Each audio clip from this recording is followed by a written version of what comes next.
Halo,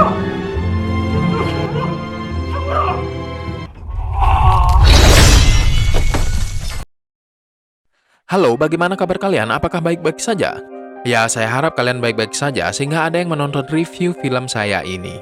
Kali ini saya akan membahas sebuah film asal Korea Selatan yang telah mendapatkan banyak penghargaan. I Saw the Devil adalah film yang bergenre action kriminal drama horror thriller yang ditulis dan disutradarai oleh Kim Ji Won yang tidak sungkan mempertontonkan adegan sadis seperti pukulan di kepala dengan barbel, tongkat, dan lain-lain, bacokan, pemerkosaan, hingga yang paling perih untuk ditonton adalah mutilasi. Sehingga film ini tidak cocok ditonton oleh orang-orang yang bermental lemah.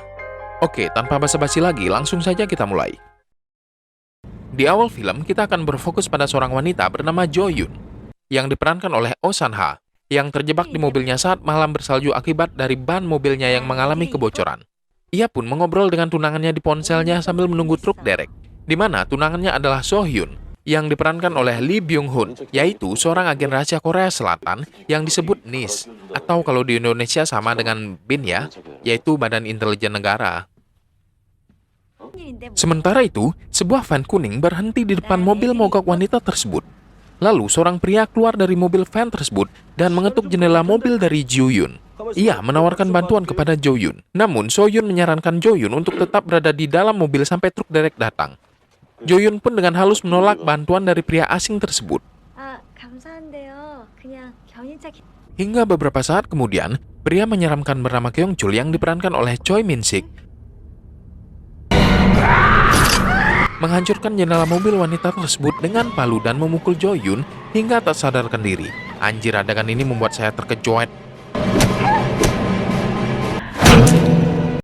Dan pria yang bernama Kyung Chul tersebut menyeret Jo Yoon ke mobilnya dan membawanya ke rumah yang terlihat lebih mirip tempat jagal ya.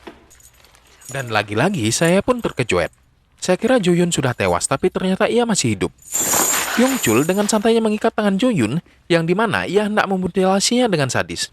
Tapi di sini Jo Yoon memohon untuk tidak dibunuh karena ia sedang mengandung. Seolah tak peduli dan dengan santainya si psikopat tua itu tanpa basa-basi langsung memenggal Jo Yoon yang malang. Dan biasanya Kyung Chul sebelum membunuh korbannya pasti memperkosanya terlebih dahulu.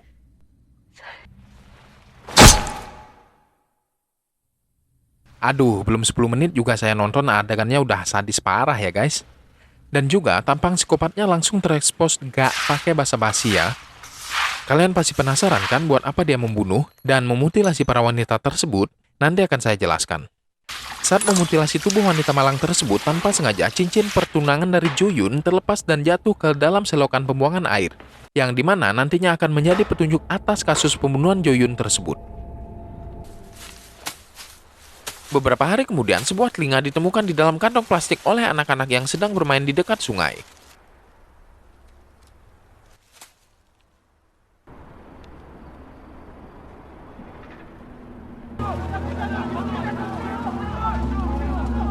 Dan saat tim forensik melakukan pencarian, mereka menemukan kepala dari Jo Yoon di sungai. Aduh, kasihan banget ya.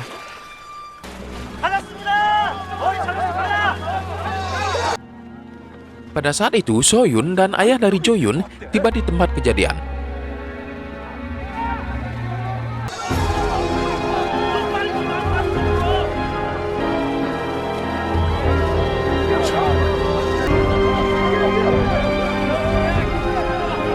Di sana, So Yoon menyaksikan polisi yang tanpa sengaja menjatuhkan kepala dari Jo Yoon hingga menggelinding di hadapan mereka. Aduh, benar-benar parah nih.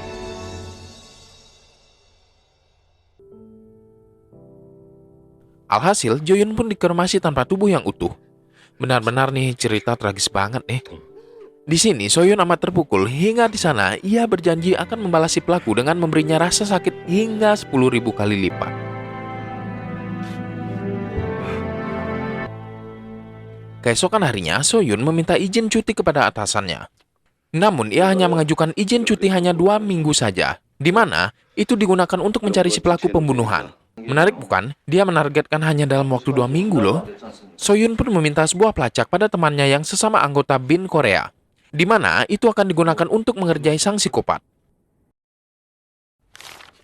Bersama ayah dari Jo Yoon yang ternyata adalah mantan detektif senior, mendapatkan profil 4 orang yang dicurigai sebagai pelaku kasus pembunuhan berantai tersebut.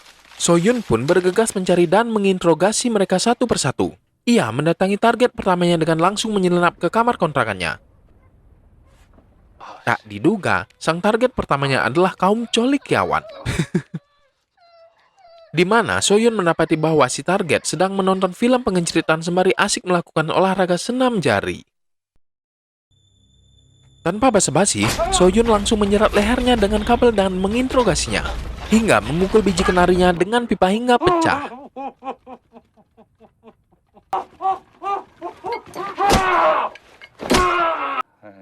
Karena memang bukan dia pelakunya, Soyun pun langsung beralih pada target kedua yang sedang mengendarai motor metik dan langsung saja menabraknya lalu menghajar orang tersebut. Dan lagi-lagi bukanlah ia pelakunya. Dan beralih pada target yang ketiga. Nah, ini nih pelakunya yang kita lihat di awal-awal film. Scene pun berpindah pada seorang wanita yang tengah menunggu bis di tengah malam sendirian. Dan tiba-tiba si pelaku alias Kyung Chul datang dengan modus memberi tumpangan pada si gadis. 어디까지 가세요? 괜찮아요, 타요. Di dalam mobil, si gadis sudah merasa tidak nyaman dengan kelakuan Kyung Chul yang sedang mencari sesuatu di belakang jok mobilnya. Yang ternyata dengan santainya, ia mengambil sebuah pipa besi yang akan digunakan untuk memukul si gadis hingga pingsan.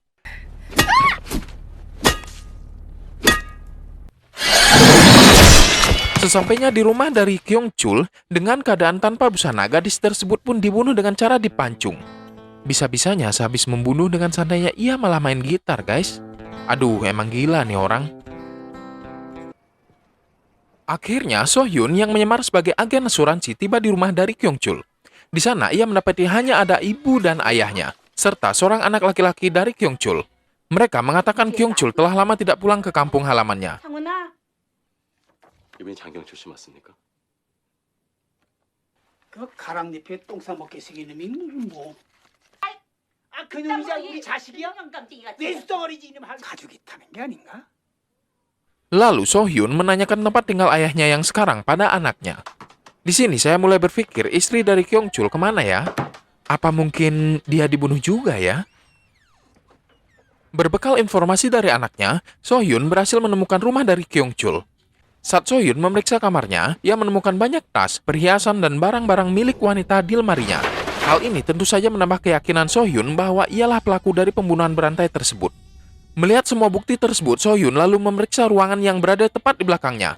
Di sana, ia melihat ruangan yang lebih mirip seperti tempat jagal. Dan tanpa sengaja, ia akhirnya menemukan cincin dari tunangannya. Dan tentunya hal itu membuatnya sangat sedih.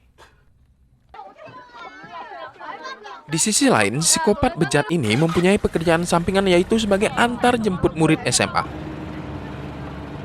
Tanpa sepengetahuannya, Sohyun telah memasang alat pelacak pada mobilnya. Hal itu tentu saja membuat Sohyun selangkah di depan daripada polisi.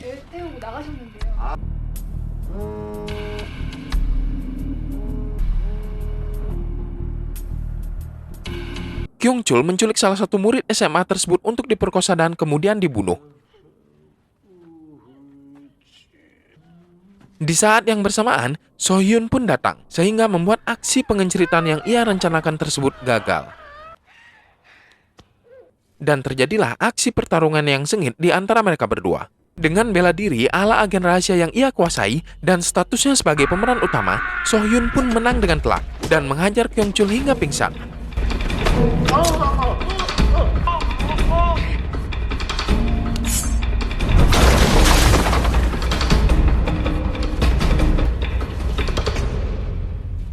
Sempat terfikir oleh Sohyun untuk menghabisinya, namun ia urungkan niat tersebut. Mengingat, ia lebih ingin menyiksa psikopat keji ini secara perlahan. Saat Kyung Chul pingsan, Sohyun memasukkan alat pelacak yang sekaligus berfungsi sebagai alat penyadap. Dan Kyung Chul diberikan obat agar ia tidak bisa BAB selama beberapa hari. Sebelum pergi dan menyelamatkan gadis tersebut, Sohyun menghancurkan tangan kiri dari Kyung Chul. Dan saat Kyung Chul terbangun, ia mendapati bahwa tangan kirinya telah hancur dan membuatnya cacat. Dan Sohyun juga tak lupa memberikannya amplop yang berisi dengan uang.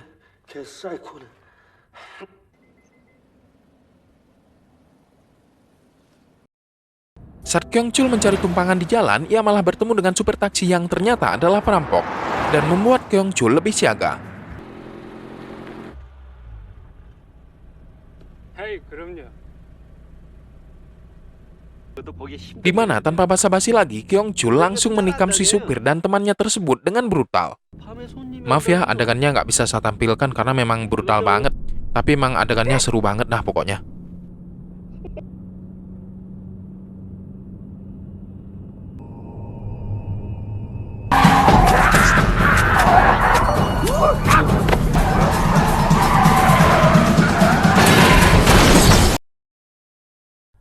Melalui alat pelacaknya, So Hyun langsung menuju TKP dan mendapati apa yang telah dilakukan oleh pembunuh berantai tersebut. Keesokan paginya, dengan taksi hasil rampasan, Kyung Chul pergi ke dokter untuk mengobati luka-lukanya. Di sini, karena hal kecil, Kyung Chul merasa tersinggung dengan perkataan sang dokter dan ia tak segan-segan memaki dan mengancam sang dokter. Namun seketika perhatiannya teralihkan saat ia melihat seorang suster yang cantik dan menggemaskan. Ternyata Kyung Chul memiliki niat bejat pada suster tersebut dan berniat untuk memperkosa suster tersebut.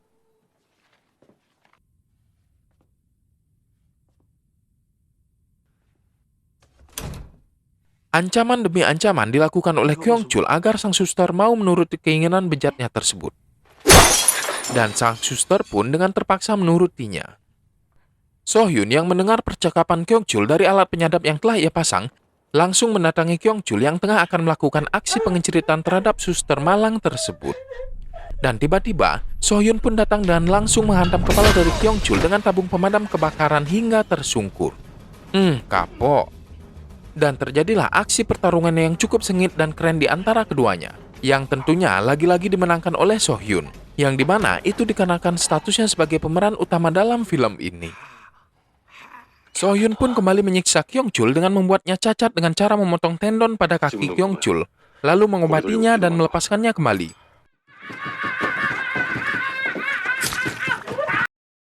Ini nih balas dendam yang greget banget, guys. Tentunya ini membuat Kyung Chul sangat kesal, tersiksa dan juga ketakutan. Yang tentunya ocehannya tersebut didengar oleh So Hyun melalui penyadap.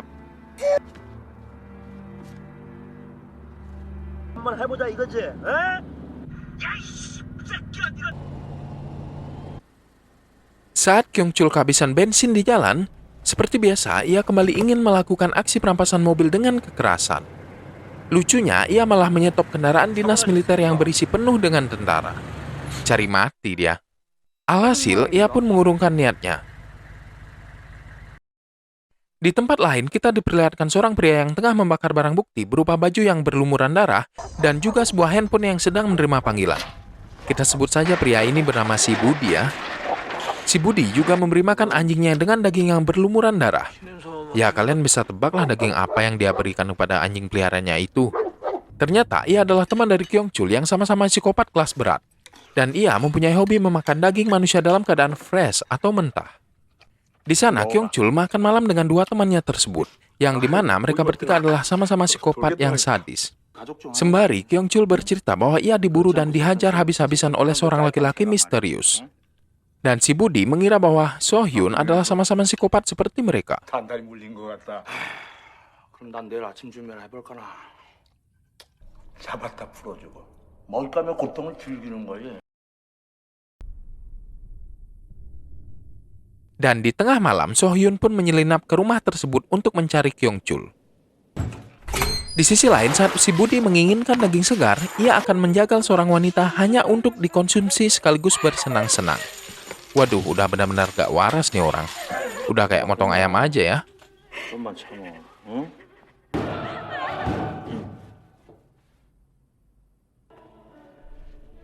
어디 갔어? 네? So Hyun pun terlibat pertarungan sengit dengannya dan menghajarnya dengan mudah.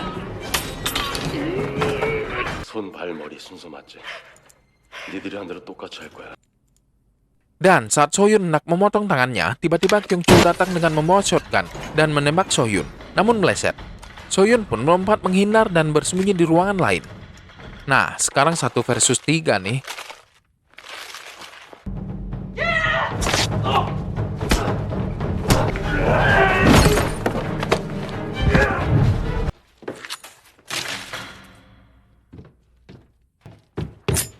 Soyun pun menghajar mereka bertiga dengan brutal dan penuh greget hingga membuat ketiga psikopat tersebut tak sadarkan diri.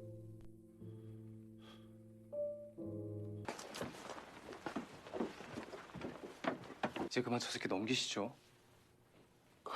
Saat di rumah sakit, tanpa sengaja Kyung Chul mendengar pembicaraan dari Sohyun dan temannya tentang kapsul pelacak tersebut, yang dimana penyadap tersebut akan hilang saat Kyung Chul BAB.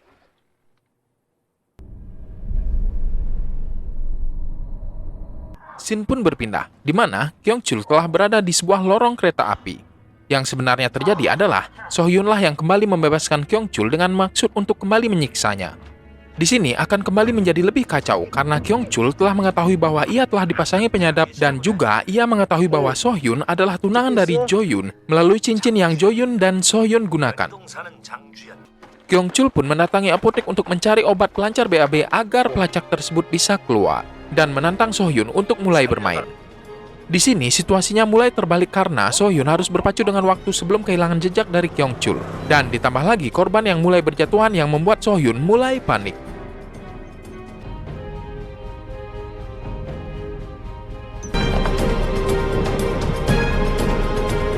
Karena telah kehilangan jejak sekaligus bingung, Sohyun kembali mendatangi rumah sakit dan menanyai si Budi.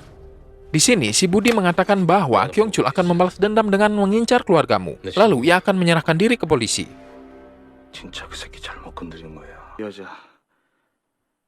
네 여자의 가족들, 그 새끼는 Lalu, si Budi juga menertawakan dan juga mengolok-olok tunangan dari Sohyun sehingga membuatnya teramat sangat marah dan membunuhnya dengan cara merobek mulutnya dengan sadis.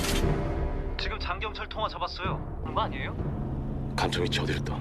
연희동이요. Di saat yang bersamaan, saat Sohyun menelpon ayah dari Joyun, Kyung Chul pun datang ke rumah tersebut yang menyamar sebagai kurir. 너 아무튼 형님한테 무슨 일 생기면 야 빨리. 덤벼들어. 미쳤어? 미친 거야?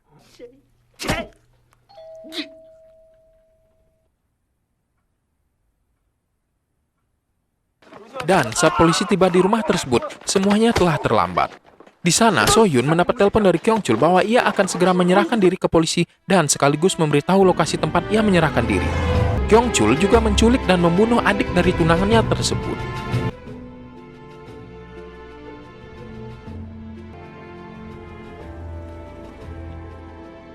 Saat polisi hendak menyergapnya, Sohyun pun datang dan kembali menangkap Kyung Chul, di mana ia membawa Kyung Chul ke rumah jagal tempat ia membunuh para korbannya dulu dan menyiksanya di sana.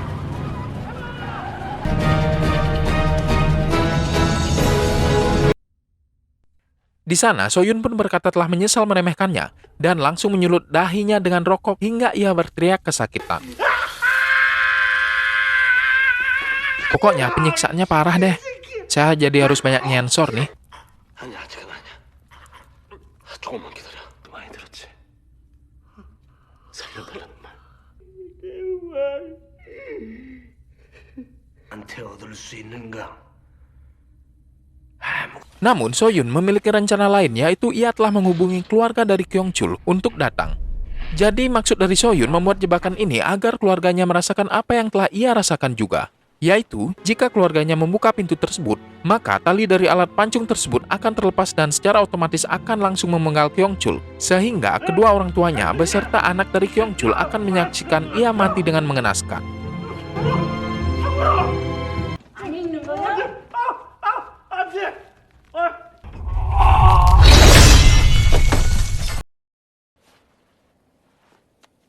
Karena sudah tidak tahan, dengan kesedihan yang teramat sangat dalam, Sohyun pun menangis sejadinya. Kasian ya guys. Dan film pun berakhir. Untuk film ini saya beri rating 9. Nyesel kalau nggak nonton guys. Dan untuk lebih masuk ke ceritanya, saya sarankan kalian untuk menonton film ini secara utuh. Dan pesan yang bisa kita ambil dari film ini adalah janganlah pulang malam-malam dan waspadalah terhadap orang asing. Kalau saya sih daripada pulang malam dan ketemu orang kayak gitu lebih baik nginep di kosan pacar. Terasa lebih aman gitu. Terima kasih sudah menonton dan sampai jumpa.